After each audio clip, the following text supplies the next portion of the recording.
Todos novamente. Queridos, eu peço um pouquinho da sua atenção aqui. Nós vamos estar terminando aqui os trabalhos dessa manhã. Já tivemos aí as nossas divisões de classe. Eu tenho certeza que o estudo que foi ministrado foi bênção na vida de todos que vieram aqui para receber. E eu peço a você que costumeiramente está na IBD, não deixe a peteca cair, não deixe de estar na IBD, não deixe esse ministério, vamos dizer assim, ser relegado como se fosse um ministério de menos importância. Pelo contrário, esse ministério é muito importante para o nosso crescimento espiritual. E eu quero trazer uma reflexão aqui para a tua vida, pensando sobre ouvirmos o que nós muitas vezes não queremos, mas que muitas vezes é o que nós precisamos. Quem já ouviu essa frase assim: a verdade dói? Levanta a mão aí. Por que a verdade dói muitas vezes? Porque muitas vezes a verdade ela chega para nós confrontando a nossa vida, batendo doído em algumas áreas da nossa vida, mas muitas vezes isso é necessário, porque senão a gente se acomoda no erro, né? Já imaginou? Eu vejo assim, que uma das piores coisas da vida é você estar acomodado numa situação que você acha que está tudo tranquilo e de repente está tudo intranquilo. Na realidade a situação não está boa, mas você está acomodado ali. E quando eu olho aqui para o Evangelho de João, no capítulo 2, quando Jesus chega no templo, ele chega ali em Jerusalém, ele diz assim, a palavra de Deus, Evangelho de João capítulo 2, versículo 14: e achou no templo os que vendiam bois, ovelhas e pombos, e os cambistas assentados, e tendo feito um açoite de cordões, lançou fora todos do templo, também os bois, as ovelhas, e espalhou o dinheiro dos cambistas, e derrubou as mesas, e disse aos que vendiam pombos: tirai daqui estes, e não façais da casa de meu pai casa de venda. E os discípulos lembraram-se do que está escrito: o zelo da tua casa me devorou. Queridos, Jesus aqui, ele foge àquele padrão que a gente cria na nossa cabeça sobre Jesus, sempre bonzinho, sempre amoroso, sempre acolhedor. Mas nesse momento Jesus, ele agiu energicamente, ele agiu com dureza.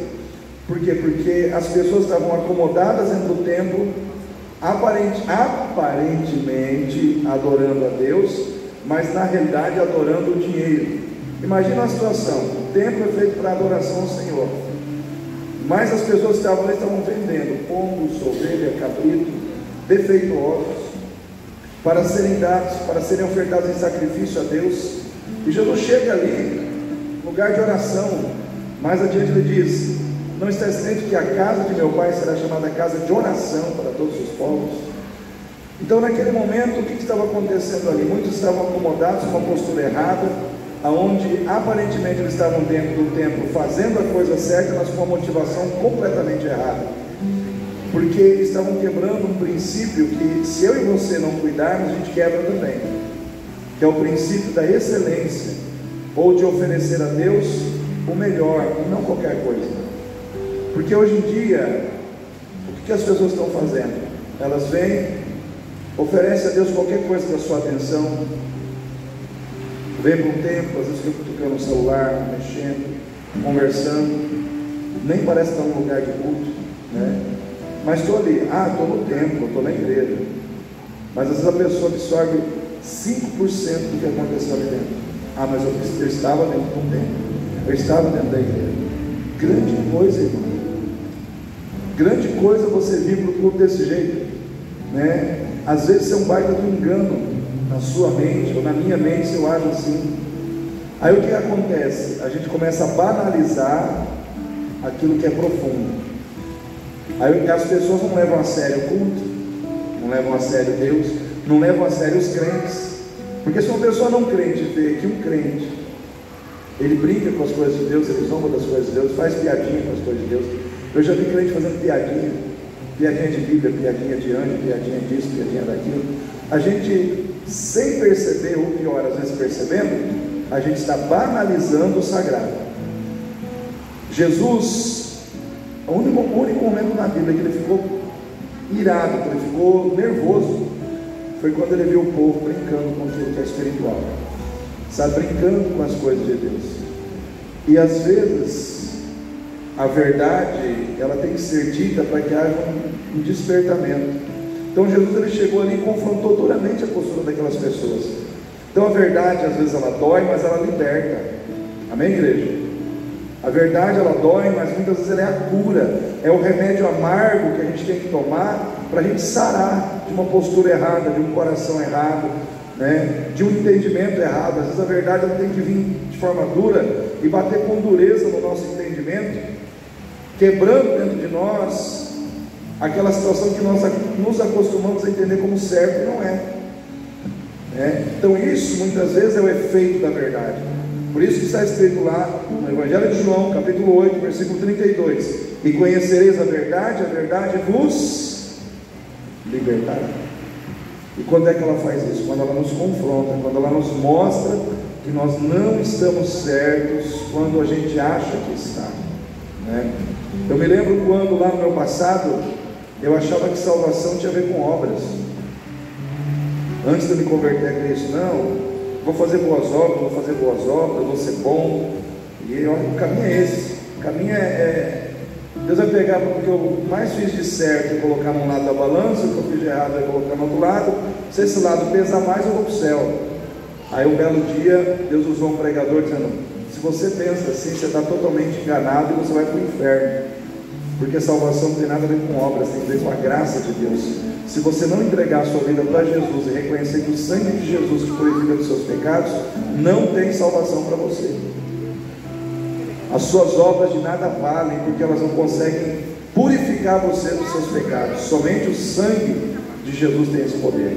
Ou seja, isso me confrontou, quebrou no meu coração e no meu entendimento uma concepção errada que estava dentro de mim, me levando para uma direção errada, para um destino errado, para um caminho errado.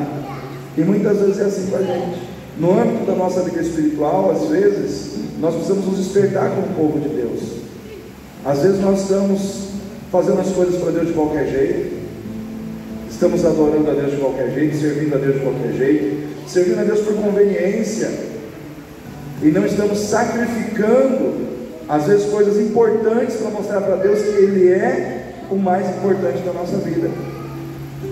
Às vezes o sofrimento, a gente reclama tanto, a gente não quer o sofrimento, a gente rejeita o sofrimento, mas muitas vezes o sofrimento ele é bom, porque ele nos faz ver as nossas vaidades, porque ele nos afasta das nossas futilidades. Eu lembro de um testemunho de um pastor que estava lá naqueles países africanos, e ele foi fazer evangelismo lá, e aí ele disse que chegou num pastor local lá, dizendo: olha, nós estamos orando por vocês aqui, lá na minha terra, não sei se era um pastor dos Estados Unidos, norte-americano, estamos orando por vocês aqui. Aí ele falou: não somos nós que precisamos de oração, são vocês. Aí ele falou: mas por quê?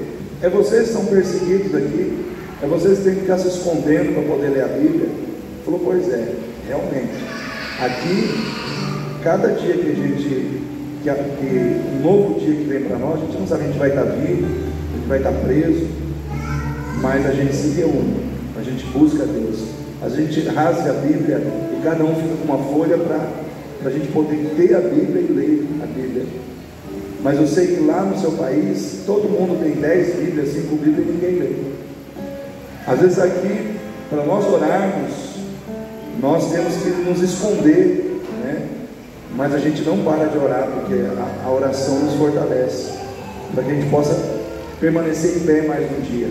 E eu sei que lá no seu país vocês podem orar em qualquer momento, mas vocês passam uma semana às vezes sem orar, né? Enfim, ele foi mostrando que, apesar da realidade de sofrimento que eles estavam vivendo, eles estavam na presença de Deus, não perdendo tempo com futilidades. Enquanto que aqui no Ocidente, Estados Unidos, Brasil, enfim, todos nós temos liberdade, nós podemos ler a Bíblia, nós podemos orar, nós podemos buscar a Deus, mas a gente vai buscar as coisas lá de fora, a gente vai buscar os prazeres, a gente vai buscar muitas vezes saciar vaidades da nossa carne. E aí o que acontece? Quem está mais perto de Deus? quem está mais íntimo de Deus, né? Aí a gente tem que parar para pensar nessas coisas. Então, o que eu digo para você é o seguinte: não espere Deus colocar um sofrimento na sua vida para você buscar. Prefira fazer a sua carne sofrer, deixando de dar para ela as vaidades que ela quer, para que você possa levar o seu corpo, a sua vida, à presença de Deus. Acordar cedo de manhã muitas vezes é difícil, às vezes para algumas pessoas é mais difícil. Aí entra o compromisso, né?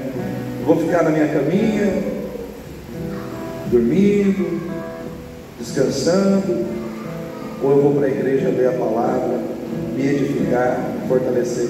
São decisões que nós todos os dias somos confrontados a tomar. E eu vejo que crentes que se deixam guiar pelo compromisso e não pelas vaidades, eles crescem mais, amadurecem mais. São pessoas que se tornam líderes, são pessoas que se tornam referencial para os outros, enquanto que aqueles que se deixam dominar pelas vaidades da carne, pelos desejos, não crescem. Fica dentro da igreja 20 anos, 30 anos, e estaciona. O que você quer da sua vida? O que você quer para a sua vida hoje? Você quer ser uma pessoa que apenas vem frequentar o templo? Ou você quer ser uma pessoa que quer ter um compromisso com Deus e crescer nesse compromisso, e ser uma bênção, ser usado por Deus? O que você deseja para a sua vida? É você que tem que decidir, né? Então eu quero deixar essa reflexão aí no seu coração, porque, irmãos, a verdade dói, mas ela não deixa de ser verdade porque ela dói.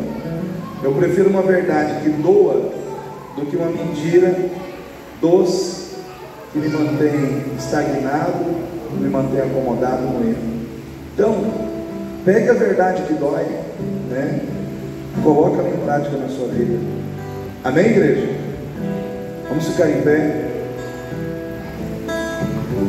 Louvado seja